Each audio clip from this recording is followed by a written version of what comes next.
Moment propice pour reparler de mon livre. J'ai déchiré toutes mes images. Donc j'ai eu beaucoup de demandes par rapport à la roue du qui suis-je qui est à l'intérieur. Donc je vais un petit peu l'exposer et en parler davantage.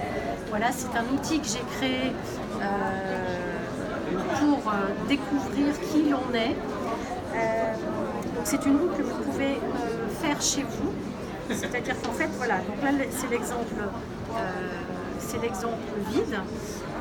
Et le principe, c'est quoi? C'est que la plupart du temps, nous montrons que des facettes de soi.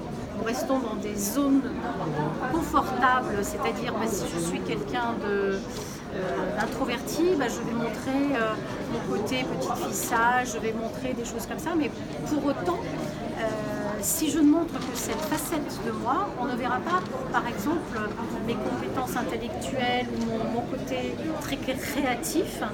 Et c'est un peu dommage parce que du coup, je risque de louper des situations, des opportunités de travail, des opportunités de belles rencontres. Donc, c'est important de montrer toutes ces facettes et de savoir d'ailleurs quelle facette on actionne. Parce qu'à chaque fois que je travaille avec quelqu'un, elle ne se voit pas en fait. Et je dis, comment est-ce que vous vous voyez? Quelle est la facette de vous? Alors on va me dire, finalement, je suis quelqu'un d'introverti, je suis quelqu'un de timide.